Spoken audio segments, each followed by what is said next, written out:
Good afternoon, everybody. I want to say a few words on a number of topics and take a few questions before the long Labor Day weekend.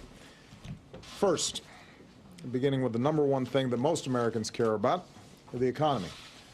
This morning, we found out that our economy actually grew at a stronger clip in the second quarter than we originally thought. Companies are investing, consumers are spending. Over the past 4.5 years, our businesses have now created nearly 10 million new jobs, so there are reasons to feel good about the direction we're headed.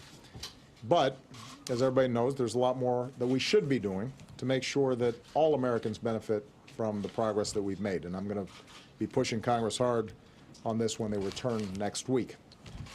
Second, in Iraq, our dedicated pilots and crews continue to carry out the targeted strikes that I authorized to protect Americans there and to address the humanitarian situation on the ground. As Commander-in-Chief, I will always do what is necessary to protect the American people and defend against evolving threats to our homeland. Because of our strikes, the terrorists of ISIL are losing arms and equipment. In some areas, Iraqi government and Kurdish forces have begun to push them back, and we continue to be proud and grateful to our extraordinary personnel serving in this mission. Now, ISIL poses an immediate threat to the people of Iraq and to people throughout the region, and that's why our military action in Iraq has to be part of a broader, comprehensive strategy to protect our people and to support our partners who are taking the fight to ISIL. And that starts with Iraq's leaders building on the progress that they've made so far and forming an inclusive government that will unite their country and strengthen their security forces to confront ISIL. Any successful strategy, though, also needs strong regional partners. I'm encouraged so far that countries in the region, countries that don't always agree on many things, increasingly recognize the primacy of the threat that ISIL poses to all of them. And I've asked Secretary Kerry to travel to the region to continue to build the coalition that's needed to meet this threat. As I've said, rooting out a cancer like ISIL will not be quick or easy, but I'm confident that we can and we will, working closely with our allies and our partners. For our part, I've directed Secretary Hagel and our Joint Chiefs of Staff to prepare a range of options. I'll be meeting with my National Security Council again this evening as we continue to develop that strategy. And I've been consulting with members of Congress, and I'll continue to do so in the days ahead. Finally, I just spoke with Chancellor Merkel of Germany on the situation in Ukraine. We agree, if there was ever any doubt, that Russia is responsible for the violence in eastern Ukraine. The violence is encouraged by Russia. The separatists are trained by Russia. They are armed by Russia. They are funded by Russia. Russia has deliberately and repeatedly violated the sovereignty and territorial integrity of Ukraine. And the new images of Russian forces inside Ukraine make that plain for the world to see. This comes as Ukrainian forces are making progress against the separatists. Now, as a result of the actions Russia has already taken and the major sanctions we've imposed with our European and international partners, Russia is already more isolated than at any time since the end of the Cold War. Capital is fleeing, investors are increasingly staying out, its economy is in decline. And this ongoing Russian incursion into Ukraine will only bring more costs and consequences for Russia. Next week, I'll be in Europe to coordinate with our closest allies and partners. In Estonia, I will reaffirm our unwavering commitment to the defense of our NATO allies. At the NATO summit in the United Kingdom, we'll focus on the additional steps we can take to ensure the alliance remains prepared for any challenge. Our meeting of the NATO-Ukraine Commission will be another opportunity for our alliance to continue our partnership with Ukraine, and I look forward to reaffirming the unwavering commitment of the United States to Ukraine and its people when I welcome President Poroshenko to the White House next month. So, with that, I'm going to take a few questions, and I'm going to start with somebody who I guess is now a big cheese. He's moved on, but I understand this is going to be his last chance to ask me a question in the press room. So I want to congratulate Chuck Todd and give him first dibs. I'm glad you said in the press room. Let me start with Syria. The decision that you have to make between, first of all, is it a if or when situation about going after ISIL in Syria. Can you defeat ISIL or ISIS without going after them in Syria? And then how do you prioritize? We've said that Assad has lost legitimacy to lead. Defeating ISIS could help Assad keep power. Talk about how you prioritize those two pieces of your foreign policy. Well, first of all, I want to make sure everybody's clear on what we're doing now, because it is limited. Our focus right now is to protect American personnel on the ground in Iraq, to protect our embassy, to protect our consulates, to make sure that critical infrastructure that could adversely affect our personnel is protected. Where we see an opportunity that allows us, with very modest risk, to help the humanitarian situation there, as we did in Sinjar Mountain, we will take those opportunities after having consulted with Congress. But our core priority right now is just to make sure that our folks are safe and to do an effective assessment of Iraqi and Kurdish capabilities. As I said, I think in the last press conference, in order for us to be successful, we've got to have an Iraqi government that is unified and inclusive. So we are continuing to push them to get that job done. As soon as we have an Iraqi government in place, the likelihood of the Iraqi security forces being more effective in taking the fight to ISIL significantly increases. And the options that I'm asking for from the Joint Chiefs focuses primarily on making sure that ISIL is not overrunning Iraq. What is true, though, is that the violence that's been taking place in Syria has obviously given ISIL a safe haven there in ungoverned spaces. And in order for us to degrade ISIL over the long term, we're going to have to build a regional strategy. Now, we're not going to do that alone. We're going to have to do that with other partners, in particularly Sunni partners, because part of the goal here is to make sure that Sunnis, both in Syria and in Iraq, feel as if they've got an investment in a government that actually functions, a government that can protect them, a government that makes sure that their families are safe from the barbaric acts that we've seen in ISIL. And right now, those structures are not in place. And that's why the issue with respect to Syria is not simply a military issue, it's also a political issue. It's also an issue that involves all the Sunni states in the region and Sunni leadership recognizing that this cancer that has developed is one that they have to be just as invested in defeating as we are. And so, you know, to cut to the chase in terms of what may be your specific concerns, Chuck, my priority at this point is to make sure that the gains that ISIL made in Iraq are rolled back and that Iraq has the opportunity to govern itself effectively and secure itself. But when we look at a broader strategy that is consistent with what I said at West Point, that's consistent with what I said at the National Defense College, clearly ISIL has come to represent the very worst elements in the region that we have to deal with collectively. And that's going to be a long-term project. It's going to require us to stabilize Syria in some fashion, and stabilizing Syria in some fashion means that we've got to get moderate Sunnis who are able to govern and offer you know, a real alternative and competition to what ISIL's been doing in some of these spaces. Now, last point with respect to Assad. It's not just my opinion. I think it'd be international opinion that Assad's lost legitimacy in terms of dropping barrel bombs on innocent families and killing tens of thousands of people. And right now what we're seeing is the areas that ISIL is occupying are not controlled by Assad anyway. And frankly, Assad doesn't seem to have the capability or reach to get into those areas. So, I don't think there's a situation where we have to choose between Assad or the kinds of people who carry on the incredible violence that we've been seeing there.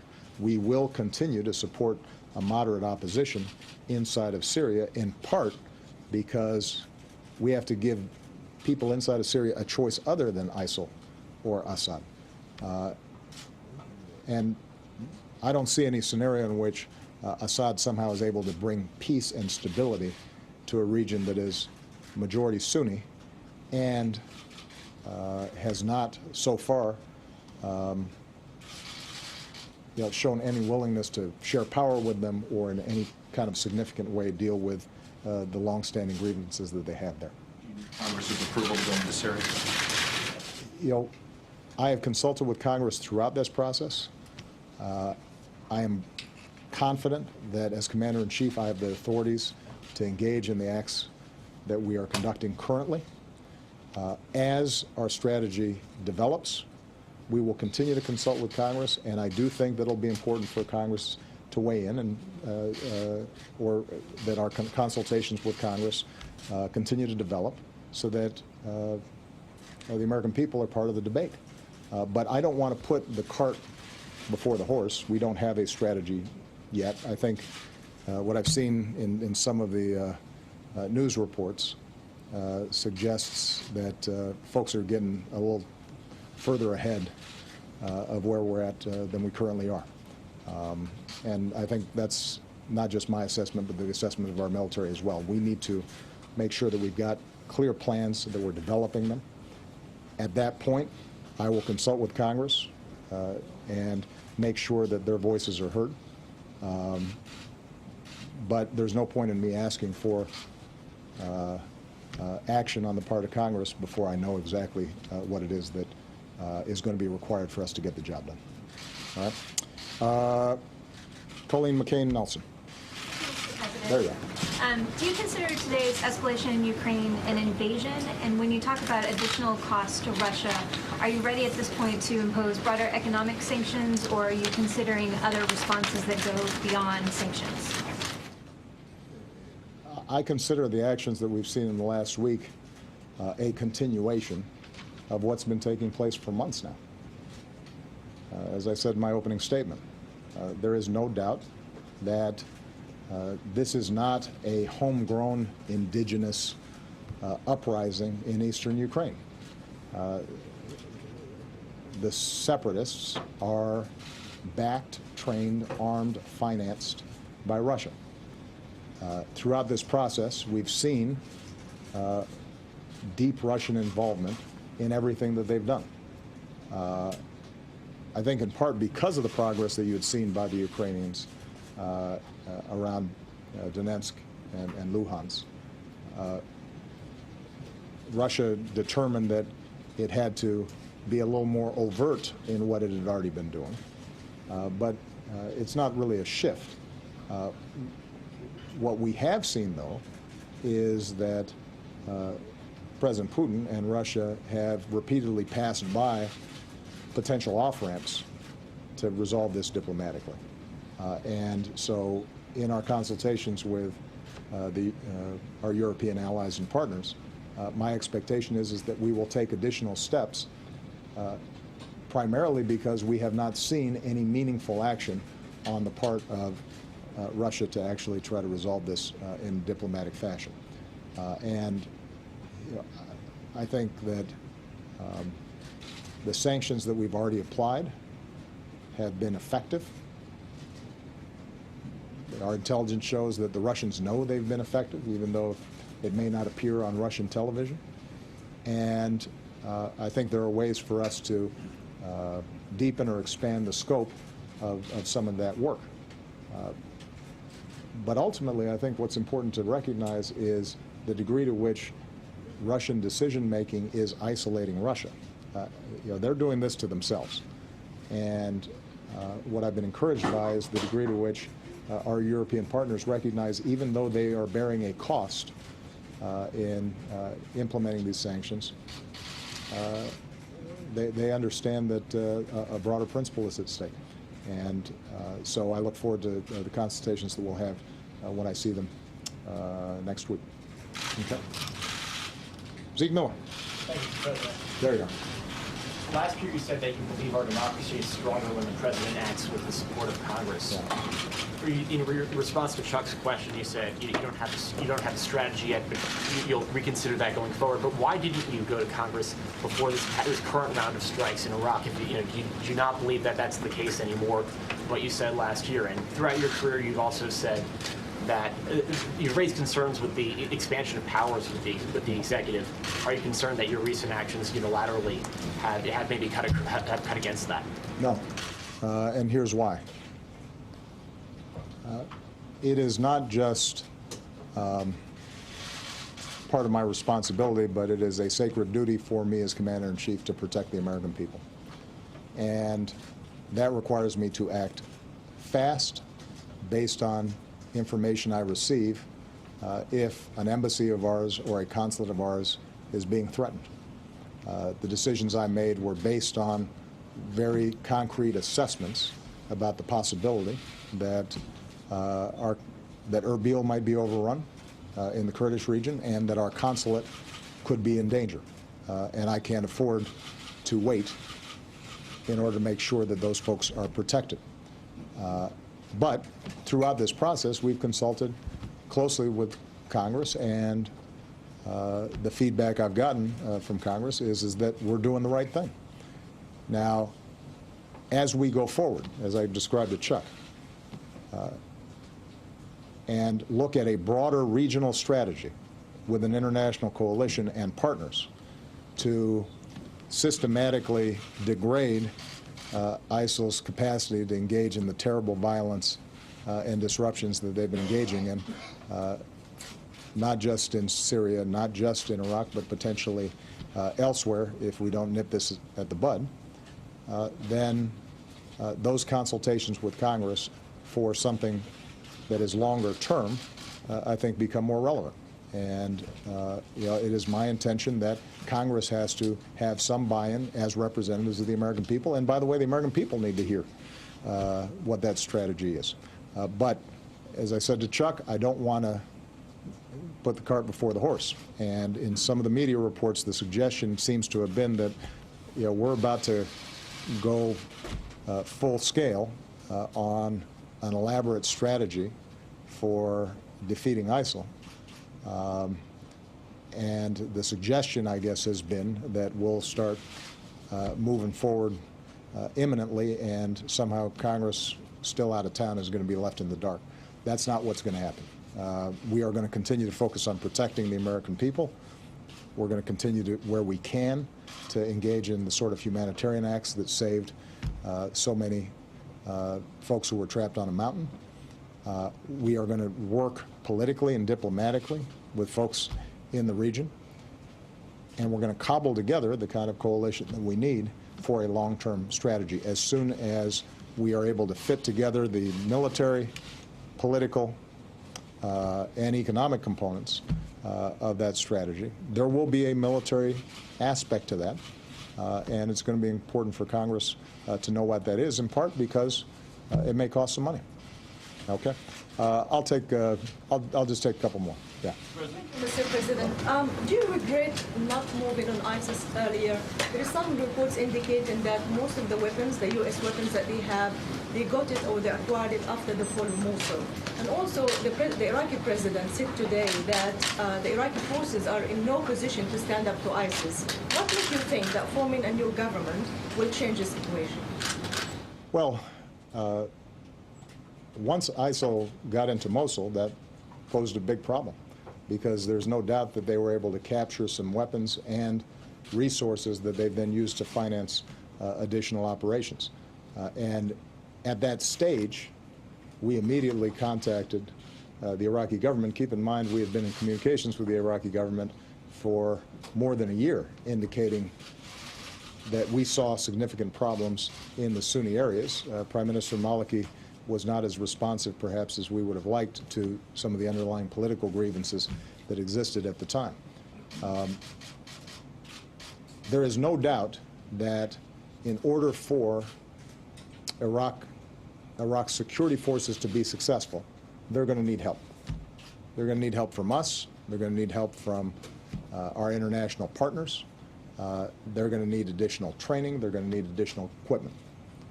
And we are going to be prepared to offer that support. There may be a role for an international coalition providing additional air support for their operations. But the reason it's so important that an Iraqi government be in place is this is not simply a military problem. The problem we have had consistently is a Sunni population that feels alienated from Baghdad and does not feel invested in what's happening, and does not feel as if anybody is looking out for them.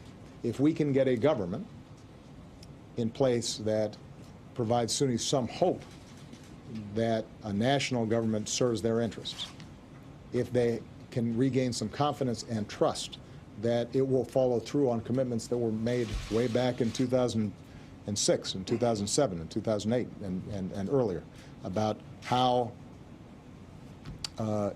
you arrive at, for example, de-Baathification laws and give people opportunities so they're not locked out of government positions. If those things are followed through on and we are able to combine it with a sound military strategy, then I think we can be successful. If we can't, then the idea that the United States or any outside power would perpetually defeat ISIS, I think is unrealistic. As I've said before, I think I said it in the previous press conference, our military is the best in the world. We can rout ISIS on the ground and keep a lid on things temporarily, but then as soon as we leave, the same problems come back again. So we've got to make sure that Iraqis understand, in the end, they're going to be responsible for their own security, and part of that is going to be the capacity for them to make compromises. It also means that states in the region stop being ambivalent about these extremist groups. I mean, the truth is that we've had state actors who at times have thought that the way to advance their interests is, well, financing some of these groups as proxies is not such a bad strategy. And part of our message to the entire region is this should be a wake-up call to Sunni, to Shia, to everybody, that a group like ISIS is beyond the pale, that they have no vision or ideology beyond violence and chaos and the slaughter of innocent people. And as a consequence, we've got to all join together, even if we have differences on a range of political issues, to make sure that they're rooted out. Okay? Last question. Mr. President, despite all of the actions the West has taken to get Russia to pull back from Ukraine, Russia seems intent on taking one step after another, convoys, transports of arms. At what point do sanctions no longer work? Would you envisage the possibility of the necessity of military action to get Russia to pull back from Ukraine? We are not taking military action to solve the Ukrainian problem. What we're doing is to mobilize the international community to apply pressure on Russia. But I think it is very important to recognize that a military solution to this problem is not going to be forthcoming. Now, the fact that Russia has taken these actions in violation of the sovereignty and territorial integrity of the Ukrainians has resulted, I believe, in a weakening of Russia, not a strengthening of Russia. That may not be apparent immediately, but I think it will become increasingly apparent. What it's also done is isolated Russia from its trading partners, its commercial partners, international business, in ways that I think are going to be very difficult to recover from. And we will continue to stand firm with our allies and partners that what is happening is wrong, that there is a solution that allows Ukraine and Russia to live peacefully. But it is not in the cards for us to see a military confrontation between Russia and the United States in this region. Keep in mind, however, that I'm about to go to a NATO conference. Ukraine is not a member of NATO, but a number of those states that are close by are. And we take our Article 5 commitments to defend each other very seriously. And that includes the smallest NATO member as well as the largest NATO member. And so part of the reason I think this NATO meeting is going to be so important is to refocus attention on the critical function that NATO plays, to make sure that every country is contributing in order to deliver on the promise of our Article 5 assurances. Part of the reason I'll be going to Estonia is to let the Estonians know that we mean what we say with respect to our treaty obligations. We don't have those treaty obligations with Ukraine.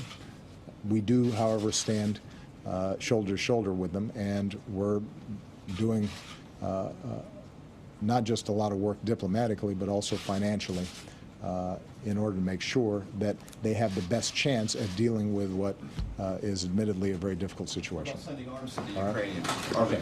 Thank you very much. And so President Obama wrapping up a 25-minute news conference there in the White House briefing room.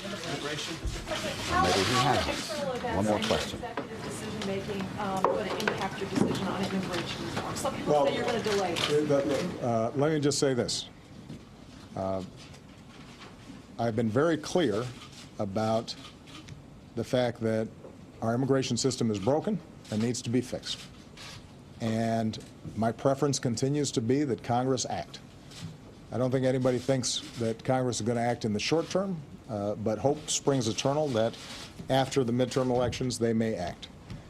In the meantime, what I've asked Jay Johnson to do is to look at what kinds of executive authorities we have in order to make the system work better. And we've had a lot of stakeholder discussions. That set of proposals is being worked up. And the one thing that I think has happened was the issue with unaccompanied children that got so much attention a couple of months back. And part of the reason that was important was not because that represented a huge unprecedented surge in overall immigration at the border, but I do think that it changed the perception of the American people about what's happening at the borders. And so one of the things we've have had to do is to work through systematically to make sure that that specific problem in a fairly defined area of the border, that we're starting to deal with that in a serious way. And the good news is we've started to make some progress. I mean, what we've seen so far is that throughout the summer, the number of apprehensions have been decreasing. Maybe that's counterintuitive, but that's a good thing because that means that fewer folks are coming across. The number of apprehensions in August are down from July, and they're actually lower than they were August of last year. Apprehensions in July were half of what they were in June, so we're seeing a significant downward trend in terms of these unaccompanied children. And what that, I think, allows us to do is to make sure that those kids are being taken care of properly with due process. At the same time, it's allowed us to then engage in a broader conversation about what we need to do to get more resources down at the border. It would have been helped along if Congress had voted for the supplemental that I asked for. They did not. That means we've got to make some administrative choices and executive choices about, for example, getting more immigration judges down there. So that has kept us busy, but it has not stopped the process of looking more broadly about how do we get a smarter immigration system in place while we're waiting for Congress to act. And it continues to be my belief that if I can't see congressional action, that I need to do at least what I can in order to make the system work better. But, some of these things do affect timelines, and we're just going to be working through as systematically as possible in order to get this done. But have no doubt, in the absence of congressional action, I'm going to do what I can to make sure the system works better.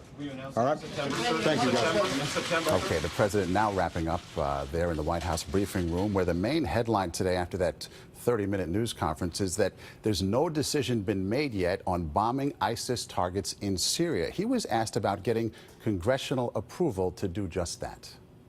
Well, the American people are part of the debate. But I don't want to put the cart before the horse. We don't have a strategy yet. I think what I've seen in some of the news reports suggests that folks are getting a little further ahead of where we're at than we currently are. And the president is about to head into a national security meeting to discuss just that. He says ultimately the U.S. will have a regional strategy with regional partners in terms of defeating ISIS. It will be a long-term project, he said. Secretary Kerry will soon be in the region to try to get consensus on the topic. On Ukraine, the president said today Russia is to blame for the conflict there. He is traveling to Europe next week to try to build consensus with our European allies on that topic as well. There will be much more about all of this on your local news on this CBS station, online at cbsnews.com, and of course on tonight's CBS Evening News. Until then, I'm Maurice Dubois, CBS News in New York.